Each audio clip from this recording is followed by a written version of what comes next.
Hola Joaquín, buenos días, ¿cómo estás? Hola, buenos días. Bien, María Emilia. ¿Cuánto ha cambiado el mundo desde que nos vimos físicamente la última vez? Que fue en La, marzo del año pasado, la última vez fue el el día del 8 Estado de de Alarma. marzo. No, no, Sí, no, el 8. que fue. ¿Cuánto ha cambiado el mundo? ¿Cuánto ha cambiado? La verdad que hemos vivido cosas que no habíamos vivido nunca. Por primera vez se ha parado la economía a nivel mundial y el comercio. En mayo tuvimos un momento en que prácticamente, mira, en los informes que hemos hecho de OIT, el 94% de los 3.000 millones de trabajadores que hay en el mundo habitan en países que se han visto afectados por medidas de confinamiento u otras medidas económicas. Mira cómo ha cambiado la cosa. Sí, sí, sí. Y esas medidas de confinamiento han tenido unos efectos eh, extraordinariamente negativos, muy adversos sobre el empleo y sobre los ingresos. Impacto claro, el problema es que puede continuar porque la pandemia va a dejar un reguero de enfermedad, de muerte, de sufrimiento, pero aunque pase, claro, la crisis económica y de empleo va a seguir. Así, sí. Y aunque algunos países han reaccionado de una manera bastante inteligente y han tenido capacidad de reacción, como ha sido el caso de los países europeos, de España, luego podemos hablar, hay otros que no han podido hacer eso, no han podido conservar empleo ni conservar tejido productivo. El 60% de los trabajadores a nivel mundial, estamos hablando de casi 2.000 millones de trabajadores, están en la economía informal, no tienen protección social y no han tenido protección social. Y de estos, los cientos de millones que han perdido el empleo se han quedado de la noche a la mañana sin ningún tipo de ingreso. Y, claro, esto es un daño a la economía mundial que va a continuar y incluso luego hay que ver cuál es la reacción. Podremos hablar luego de la reacción, pero eh, panoramas de una crisis económica internacional, en ese panorama incluso los países europeos que parecen tener una recuperación porque va a haber inversión, se pueden ver también dañados. Y las personas los sectores más débiles, que más están sufriendo, también se pueden ver dañados. O sea, en fin, la situación es difícil y en España, desde luego, es un ejemplo de todo, de algo de lo que ocurre a nivel mundial, pero también de algo de lo que ocurre a nivel europeo. Es que yo creo que la crisis ha sido un retrato, ¿no? Una foto de la situación que teníamos realmente, ¿no? Y ha puesto al desnudo, pues, todas las insuficiencias. Me refiero incluso a países europeos y en concreto al nuestro. Todas las debilidades estructurales del mercado de trabajo.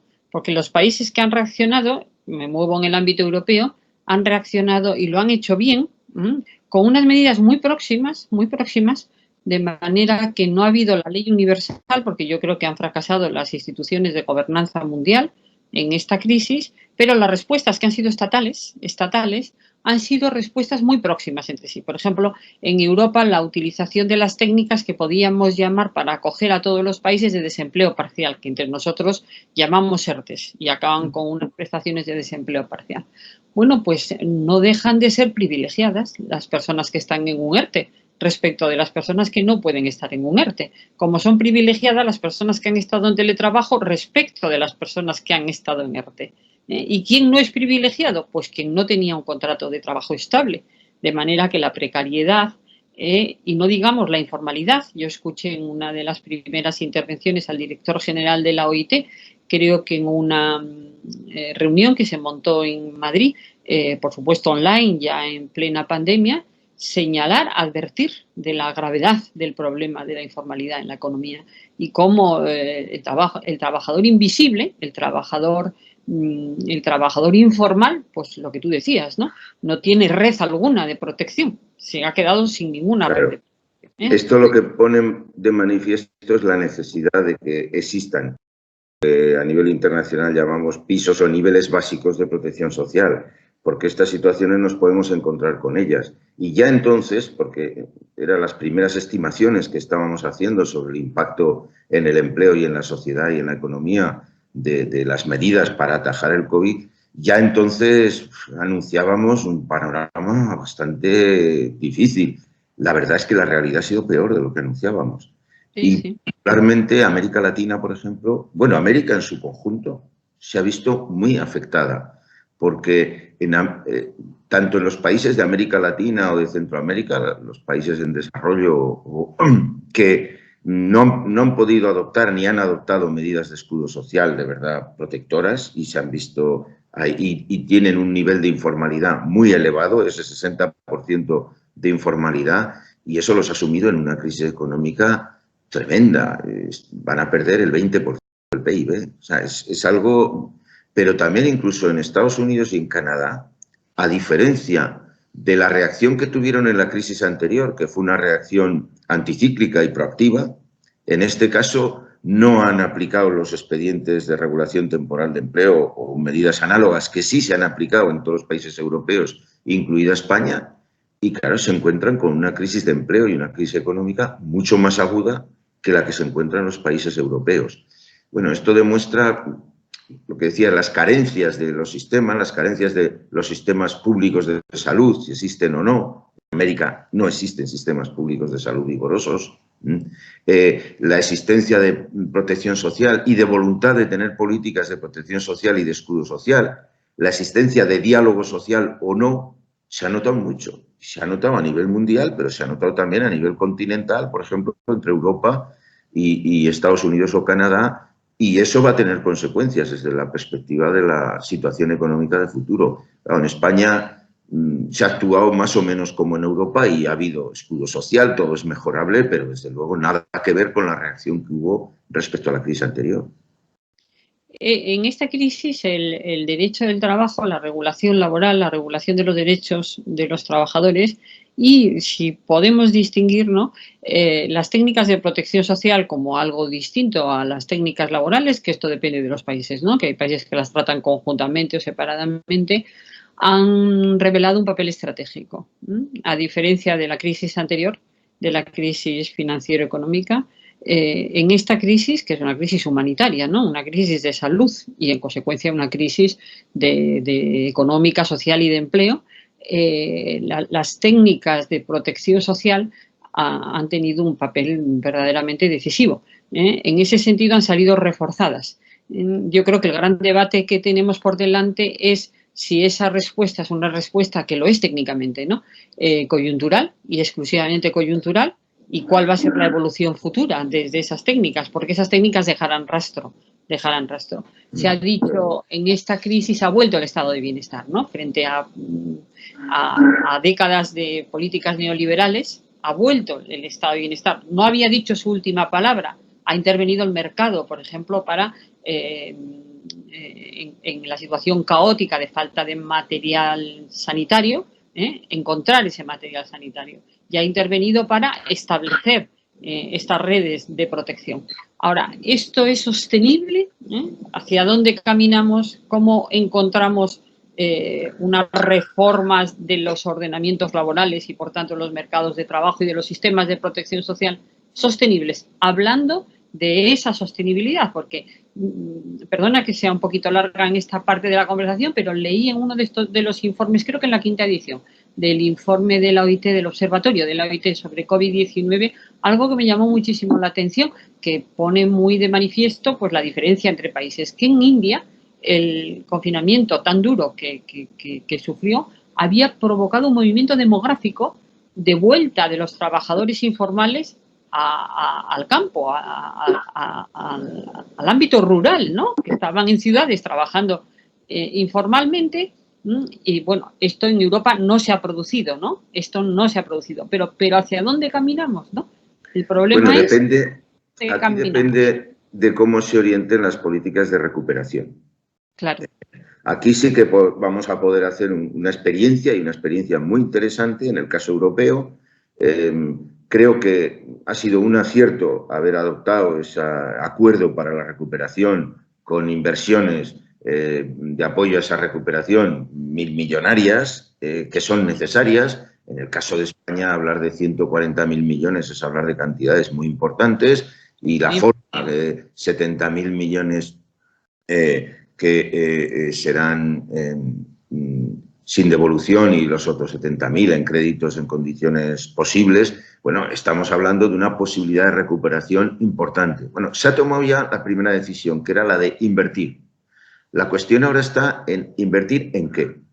Entonces, y aquí tenemos que tener en cuenta que la situación de pandemia coincide con una situación que estábamos viviendo a nivel mundial, que recuerdas que la comentamos mucho en todos los debates sobre el futuro del trabajo, que estamos viviendo un mundo en transformación, un cambio de época. Y entonces, claro, las tendencias que había en ese cambio de época, toda la revolución tecnológica y digital, la necesidad de una transición energética y ecológica, el manejo de las tendencias demográficas diversas en un mundo desigual y de las migraciones, la irrupción de las mujeres exigiendo sus derechos que ha venido para quedarse, en fin, todas estas grandes tendencias siguen estando. Entonces, la clave está como en esa recuperación se hace con un doble sentido. Por un lado, para adaptar la sociedad en esa transición y hacer esa transición, por eso las inversiones tienen que ir hacia la digitalización y hacia la transición energética y ecológica, y cómo recuperar la acción pública, cómo recuperar la sanidad pública para que existan unos servicios públicos de salud capaces de acometer este tipo de pandemias que pueden repetirse en el futuro, o los sistemas de protección social que tan útiles han sido, incluso la necesidad de extenderlos. Y en España, que se ha adoptado este salario mínimo vital o este ingreso mínimo vital, perdón, no salario sino ingreso mínimo vital, van en esa dirección. Vamos a ver si todo esto se consolida o no. Y esa es la clave del futuro, y creo que es como debemos interpretar desde la OIT, decidimos respecto a tener un futuro del trabajo más prometedor. Todavía eso es posible, ¿eh? Todavía, a pesar de la pandemia, es posible si las lecciones de la pandemia las aplicamos bien, creo yo. Yo creo que el cambio pandémico también ha avanzado o ha pronunciado las líneas de transformación a las que te refieres, ¿no? Que están antes de, en la discusión anterior a la declaración del centenario de la OIT, esas grandes transformaciones, esos cambios, la línea de tecnológica, el cambio tecnológico, el cambio demográfico, el cambio medioambiental, todas esas transiciones, esos procesos transicionales. La pandemia, aunque ha dado esa sensación de paralización, porque ha habido un confinamiento, yo creo que los ha pronunciado necesariamente, ¿no? El fenómeno del teletrabajo en el mundo, y en concreto en Europa y en concreto en España, creo que es un ejemplo importante, ¿no? Y que los interlocutores sociales europeos hayan alcanzado en junio un acuerdo sobre digitalización, creo que también es efecto de pandémico, ¿no? Que ha sido empujado como consecuencia de la pandemia, ¿no? Entonces, esos riesgos de pérdida del empleo como consecuencia de la digitalización creo que se han limitado al menos. Limitado, amortiguado, ¿no? No se habrán superado totalmente, pero se han amortiguado porque es una línea de futuro. Es decir, se ha resistido mejor a la crisis pandémica donde había digitalización que donde no la había. Las grandes empresas con digitalización la han soportado que las pymes, ¿no? Por poner un ejemplo, dependiendo del tipo de trabajo, aquellos trabajos más cualificados que permiten la digitalización la han resistido mejor que aquellos que no, las personas con competencias, ¿no? El derecho al aprendizaje por toda la vida, la necesidad de la competencia tecnológica. Las personas con competencias tecnológicas han podido también una mayor adaptación. Claro. Sin perjuicio de los datos de productividad y de ineficiencia, que ha habido, yo creo que esto hay que reconocerlo también, ha habido unos resultados, no se trata de acusar, pero de ineficiencia que hay que corregir, y en consecuencia, por eso señalaba que esta ¿Ineficiencia te refieres a las administraciones públicas o a...? Fundamentalmente, pero no quería señalar en esta conversación. Bueno, es otra de las lecciones, creo yo, o sea, la capacidad de las administraciones públicas de luego aplicar de manera rápida y directa aquello mismo que están decidiendo. Por ejemplo, es notorio las deficiencias para que este ingreso mínimo vital llegue a las familias que se esperaba que llegaran, que son las que más están sufriendo. Pero claro, eso tiene que ver también con algo que has mencionado al principio, el debilitamiento de todos los servicios públicos. Claro, por supuesto. Es que no tiene la menor duda. Es que no tiene la menor duda que todo esto va unido. Por eso digo, esta intervención ha sido una intervención forzada por esa foto. Esa foto ha dicho, tenemos estas debilidades estructurales, hay que actuar aquí. No teníamos sistemas universales de protección social. El ejemplo fue los trabajadores temporales sin cotización, me refiero a España, las empleadas domésticas, que fundamentalmente son mujeres, que se quedaron sin trabajo de un día para otro por riesgo de contagio, y entonces los decretos leyes de urgencia de la emergencia han ido tapando esos huecos, ¿no? Pero con carácter coyuntural. Entonces yo creo que ahora necesitamos una reflexión de cómo hay que construir esos sistemas, porque yo creo que la gran lección de la pandemia es que hacia atrás no se vuelve. Posiblemente no es una acción equitativa corregir solo deficiencias en determinados grupos salientes, ¿no?, que han hecho notar o que se ha notado su deficiencia, sino con carácter general. Bueno, también conviene identificar cuáles son los sectores que más han sufrido o que más debilitados quedan. Y hemos hablado de los informales, por supuesto. El caso de la economía informal en los países europeos o en España no tiene el mismo peso, pero aún así hay un peso que es cercano al 20% y hay que resolverlo, porque detrás de eso hay personas que lo están pasando mal y hay que resolverlo de futuro. En este caso, nosotros hemos identificado que las mujeres han sido más golpeadas que en la crisis anterior, por ejemplo, y tiene que ver con que los sectores que más han sufrido son sectores de servicios, donde el peso del empleo femenino es mayor. Y no digamos ya los sectores ya de atención, de cuidados o de salud, donde el 80% son mujeres. Entonces, tanto por pérdida de empleo como por riesgo a la hora de ejercer el empleo, en el caso de la salud, como en el caso del teletrabajo,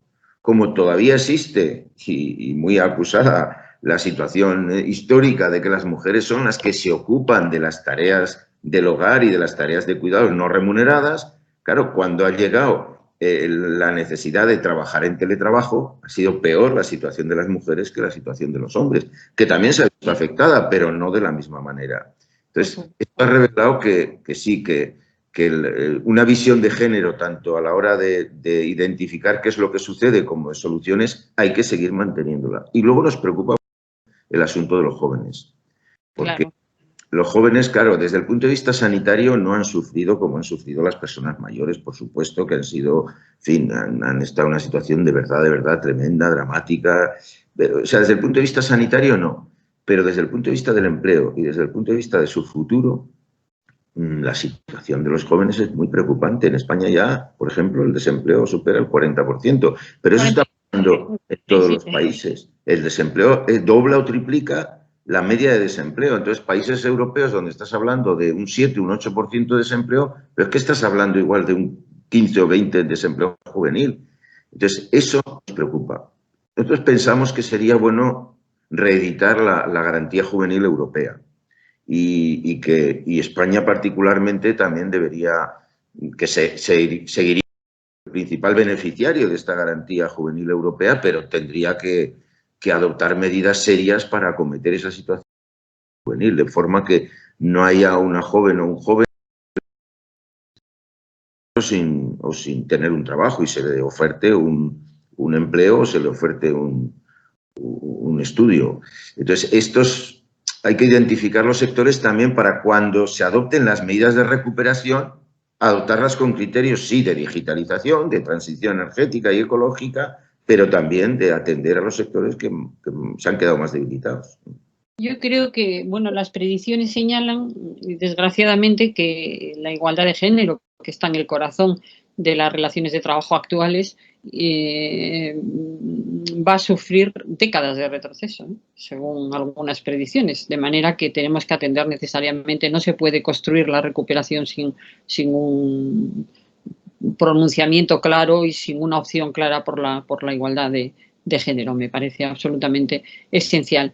Y me parece muy importante esto que señalas también respecto de los jóvenes, porque yo creo que la pandemia también, en esa foto de lo que había antes de la pandemia, que nos creíamos que teníamos sistemas fuertes, ¿no?, sistemas sanitarios fuertes, se reveló que no, sistemas de empleo relativamente fuertes, aunque en España siempre, desde la crisis anterior y antes, teníamos un problema de desempleo estructural al que se añadió pues un crecimiento no con una calidad de empleo como la requerida, Esa fue la situación sobre la que actuaron estas medidas. Pero la pandemia, a su vez, también retrató una situación que era bastante desconocida para capas de la sociedad. Por ejemplo, los trabajadores de cuidado, los trabajadores de reparto, estos trabajadores que están en el último escalón del prestigio social, porque son trabajadores descualificados, no tienen una gran cualificación. Creo que ha habido una mirada de la sociedad distinta, ¿no? Teniendo en cuenta que han estado en primera línea, que han atendido, que han traído, han hecho su trabajo de distribución, de manera que es posible que sea un movimiento coyuntural, pero la sociedad los ha contemplado de otra manera, a como los venía contemplando, que eran trabajadores casi invisibles, ¿no? Por esa escasa cualificación, riders, en fin, todo este trabajador. Coincido. Los que recogen las cosechas en el campo, que la mayoría de migrantes también, el valor del trabajo de los migrantes, incluso una situación, mira, hay una situación que en España es muy dramática de migrantes que viven en campamentos, en condiciones sin salubridad ninguna, campamentos ahí. Entonces, claro, con la pandemia todo esto se ha revelado la situación, porque cómo se actuaba sanitariamente si no tienen ni agua corriente sanitaria. Entonces, y sin embargo, eran trabajadores de primera línea, porque todos estos que están en los campamentos están trabajando. Entonces, el valor del trabajo migrante. Sí, todo esto yo creo que habrá que sacar lecciones. Para algunos países como España, también esta recuperación es una oportunidad para resolver, a ver si consigue resolver ese asunto que has mencionado de las altas tasas de desempleo estructuralmente en España. Claro, tienen que ver con su... Claro, aquí el turismo va a sufrir. El transporte son básicos y claro, la relación personal ahí es importante, ¿no? Y eso va a modificar también la necesidad de invertir de una manera más equilibrada, de otra forma más diversificada y de tener un modelo productivo más diversificado. Claro, pero esto requiere también atender los nubarrones que aparecen en la industria más allá de la COVID. El sector aeronáutico, por ejemplo, claro, no son solo las agencias de viaje, el sector aeronáutico tiene una crisis muy grave y el sector aeronáutico es clave desde el punto de vista industrial y entonces ¿cómo lo va a superar en Europa y en América? El sector del automóvil, que está llamado a una reconversión muy profunda hacia todo el proceso de transición ecológica y por lo tanto la electrificación, los vehículos convencionales no tienen futuro en nada, en 10 años, en 20 años ya el sistema será otro y entonces tienen que sufrir esa transformación, que puede ser una oportunidad y España es muy importante, por ejemplo, porque la industria del automóvil tira de toda una industria auxiliar potentísima, entonces ahí hay grandes retos que a ver cómo se abordan.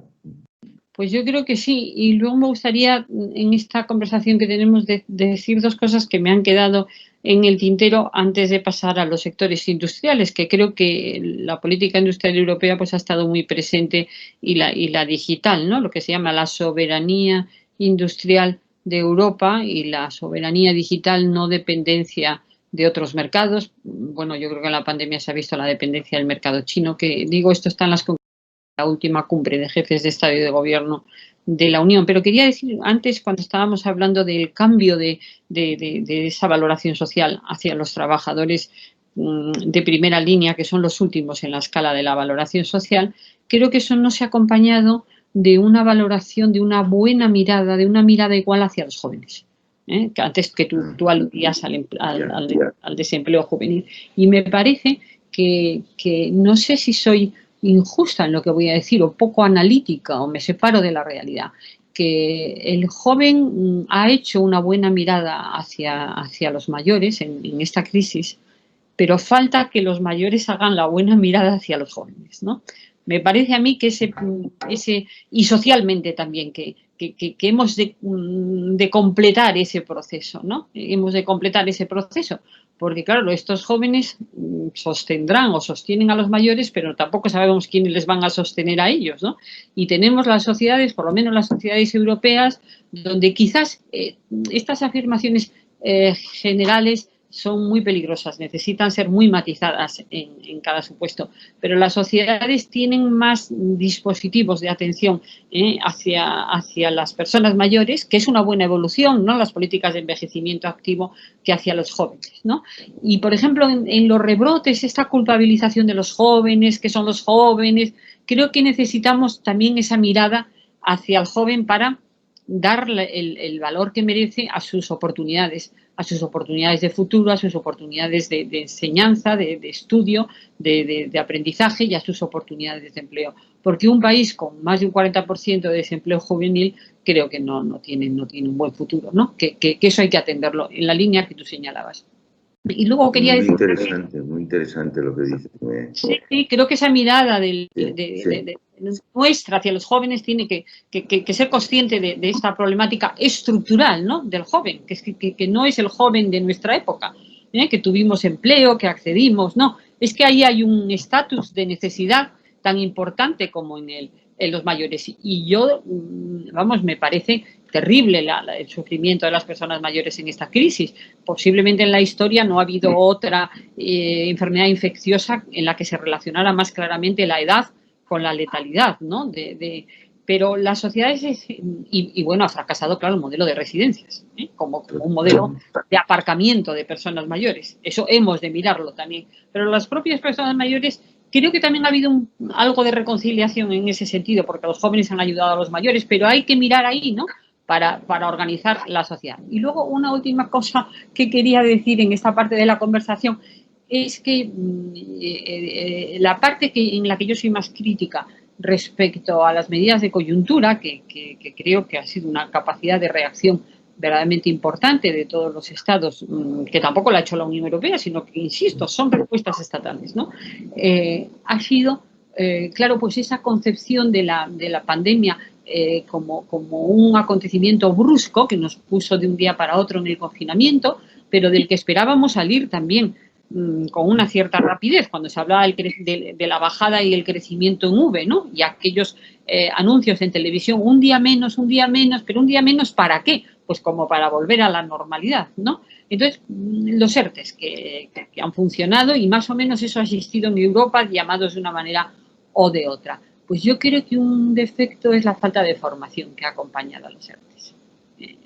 Creo que es un defecto, quizás no se puede pedir el todo, pero me parece que ha sido la pata coja de ese instrumento, que en la regulación ordinaria del Estatuto de los Trabajadores está la obligación de los empleadores en ERTE de dar formación, pero que en la contingencia, esa norma seguía vigente, pero la contingencia señaló más pues las necesidades de las prestaciones, de la fuerza mayor, de las causas de top, y claro, leía que en este momento hay unos 700.000 o 730.000 trabajadores que aún están en ERTE, ¿no? Hablando de estos sectores productivos que están más golpeados por la crisis y que posiblemente no tengan empleo en esos sectores productivos. Y que una formación pues, tecnológica o de cambio, de transformación, de empleabilidad para otros sectores a los que tú aludías, pues quizás hemos perdido un tiempo. Ahora, había capacidad también en el confinamiento de dar esa formación, pero me parece que es una pata del ERTE. Sí, es algo en lo que pensar. En realidad, ahí introduces un elemento en el que es necesario pensarlo completamente, porque hablamos, que antes también has mencionado, de la necesidad de la formación a lo largo de toda la vida y de toda la vida laboral. Pues efectivamente, como dices, aquí hay, probablemente ahora quienes están en ERTE son quienes están en sectores o en empresas con más dificultad de futuro. Y son los que van a necesitar más ese acompañamiento en la transición del que hablábamos en el centenario de la OIT y de invertir en las personas en su formación. Entonces, y todo eso habría que pensarlo, todo el tema educativo yo creo que hay que pensarlo, que quizás sea el momento para que se piense en la gran reforma educativa que es necesario pensar teniendo en cuenta estas consideraciones de las transiciones que hay que hacer, porque sectores enteros, empresas enteras, profesiones, oficios enteros van a desaparecer y otros van a emerger, y de cómo ir aplicándolo en el día a día, no esperar a la gran revolución educativa, sino ahí, que incluso, como dices, había elementos normativos que empujaban hacia eso. Sí, las tecnologías también servían, había confinamiento, pero las tecnologías también servían. Era un esfuerzo, por supuesto, ¿no? Pero yo creo que teniendo en cuenta la prórroga, que a mí me parece que era imprescindible prorrogar, ahora el Real Decreto Ley 30/2020 ha prorrogado hasta 31 de enero de 2021 y hay unas declaraciones del ministro de Inclusión, Seguridad Social y Migraciones señalando que si es necesario se prorrogarán más y creo que ha sido un amortiguador social de primera magnitud, ¿no? Pero que ha faltado la formación, sobre todo cuando esta idea todavía se puede recuperar. Yo creo que es una idea que todavía se puede recuperar, porque afortunadamente, y aquí vamos a comentar algo que creo que es necesario, lo que sí ha funcionado ha sido el diálogo social. Sí. Afortunadamente, esto ha sido posible adoptarlo porque el diálogo social estaba ahí y ha sido un diálogo social activo. Quiere decir que cada semana se reunían 3 vicepresidentes y 2 ministros con los secretarios generales de comisiones obreras y UGT y los presidentes de la CEO y la CEPIME, y ahí es donde se habló de todo y se pactó todo lo importante que se ha hecho desde el punto de vista social, y parece que este diálogo social va a continuar. Entonces ahora quizás se tendría que abrir hacia esas otras cuestiones, como la que dices, y porque la recuperación va a necesitar también mucho diálogo social, y más aún en los climas políticos que se está viviendo. Pero ese diálogo social es clave. Yo creo que también recuperar la importancia del diálogo social es algo necesario. Que vamos a ver, me has dejado bastante interesado en esta reflexión que hacías de los jóvenes, porque creo que sí que es clave en el futuro. La generación próxima, las generaciones que nos sucederán a nosotros, claro, no está claro que vayan a vivir mejor que nuestra generación. Entonces, eso puede introducir un nivel de frustración tal que repercuta muy negativamente en la sociedad. Entonces, hay que atender todas esas situaciones y todos los cambios orientarlos en esa perspectiva. Bueno, ahí veremos. Yo creo que hemos aprendido y por lo menos tenemos muchas coincidencias. No nos habíamos visto desde entonces, pero creo que tenemos el mismo tipo de aproximación a la realidad y a las soluciones. Ojalá que haya muchas instituciones y personas que así lo tengan también, porque entonces sí que podremos salir, ¿no? Ya.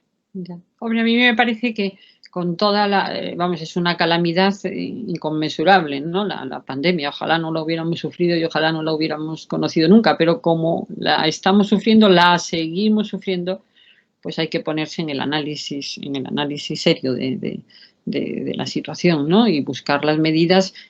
Bueno, a mí solo me competen como analista, no tengo ninguna responsabilidad, pero sí buscar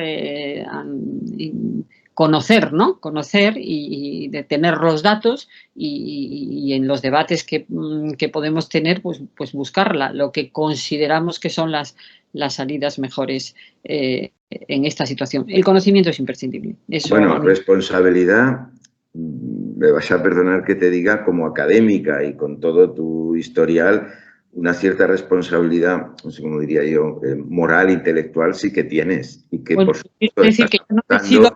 Y es muy importante que quienes, los policy makers, que se dice, o quienes tienen responsabilidad o tenemos responsabilidad institucional, pongamos el oído y escuchemos a quienes, por vuestra trayectoria personal, por vuestro conocimiento acumulado, por vuestra propia posición académica, tenéis mucho que aportar y nosotros tenemos mucho que escuchar y que aprender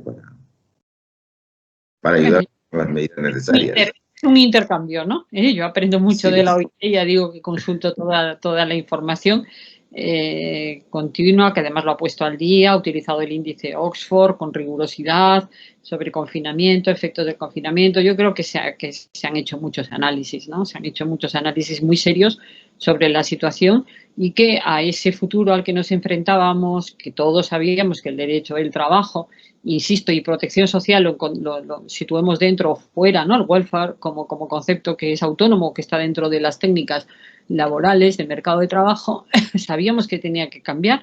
Yo creo que la iniciativa de OIT sobre el futuro del trabajo indica eso, ¿no? Que estábamos, porque hay procesos de transformación socioeconómica tan fundamentales, volvemos a la manida globalización, pero es que es así, ¿no? Y al cambio tecnológico, es que es así, y al cambio energético, es que es así, y sobre esto ha venido pues una situación tan inesperada, ¿no? Y de efectos tan nocivos como la pandemia, que obliga a reflexionar, porque hacia esto que llamamos la recuperación, que bueno, que España pues está dentro de Europa en la furgoneta, ¿no? por el comportamiento de su mercado de trabajo y también por su menor capacidad fiscal que otros países, ¿no? Que tienen mayor capacidad fiscal para hacer políticas muy costosas de amortiguación social.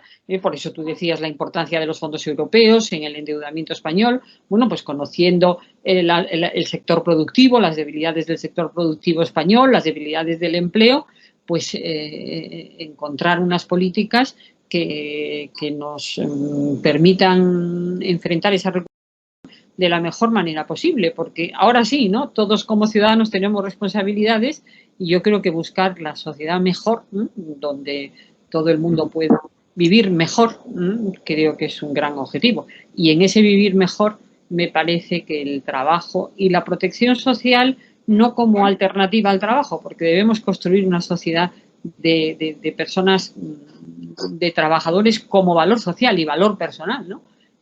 Sin perjuicio de las políticas de ingreso mínimo vital, pero que en mi opinión tienen que estar relacionadas con la actividad, con el trabajo, no pueden ser pues aparcamientos de personas como las residencias, aparcamientos de mayores, ¿no? No, el valor del trabajo en esta pandemia está claro. Se revaloriza el trabajo, no solo determinados trabajos como hablábamos antes, sino el trabajo en su conjunto. Y claro, el futuro dependerá, sí, de cómo se orienta la recuperación, de cómo hacemos esa transición ecológica y digital, pero también, como tú has dicho tantas veces, el futuro del trabajo será también el futuro del derecho del trabajo. Como damos protección a esas personas que lo ejercen. Muy bien. Oye, pues ha sido un placer, Joaquín. Igualmente, un placer.